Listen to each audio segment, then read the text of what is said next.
In this session, let's focus on basics of dividend. What is dividend? Dividend is basically a portion of profit after tax which is distributed to the owners of the business. So if you distribute a portion of profit which is available after tax to the owners, it will be called as dividend. It means there can be some portion of profit after tax which is not given to the owners, and that would be retained in the business, and it will be called as retained earnings. So when you have profit after tax, you basically have two choices. One is to give it to them, give it to the owners in the form of dividend, and the other one is retained within the business in the name of retained earnings. So why dividend is very important, or why understanding dividend is very important?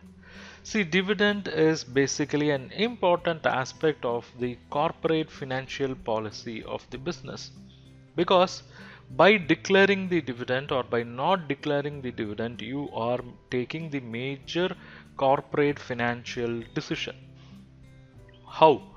If you have the profits, and if that profits are going to be declared as a dividend, then to that extent you have to part with the cash that is available in your business. And in the immediate future, if you need cash for meeting any expansion of your business, then in such case you have to go for raising fresh funds from the market.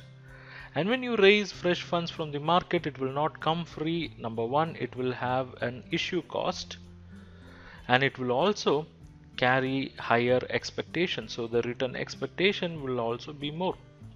So by declaring the dividend, you are now taking an extra step or extra effort. That is, you have to make fresh issue of shares, which is going to come with the issue cost, and it will also have additional return expectation. So in the place, if you had not declared the dividend, this cash would have been available for meeting your expansion or meeting your other requirements. So here you have to take a decision whether you should declare dividend or you should not declare dividend, or whether you should fund your future project with the cash which is otherwise available, or you should go for fresh funds. So everything is linked to dividends here. That's why the dividend decision is considered as one of the major decision which a CFO has to take. CFO has to take basically three major decisions, like how the capital budgeting is going to be done, that is for capital expenditures.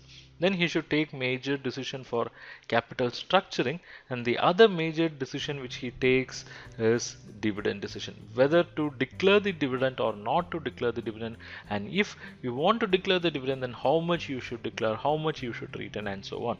So that's about the dividend.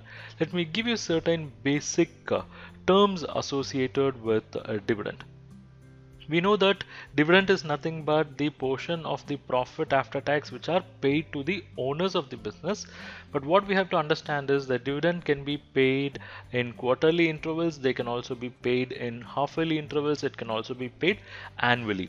When you pay the dividends in quarterly or half-yearly intervals, it will be called as interim dividend. When you pay them on quarterly or half-yearly intervals, it will be called as interim dividend. And dividend is expressed as a percentage of face value. It is expressed as a percentage of face value of the shares. In that case, we call it as a dividend rate. That percentage will be called as dividend rate. We can also express the dividend as a percentage of market value of the share. In such case, it will be called as a dividend yield. That percentage of market value will be called as dividend yield.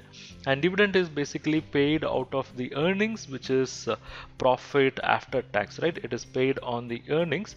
This earnings is nothing but profit after tax. So the portion of dividend, or the proportion of the profit after tax which is used for paying dividend, that proportion or that percentage will be called as payout ratio, right? That proportion will be called as payout ratio. So these are all certain basic terms. We'll go deeper in subsequent sessions.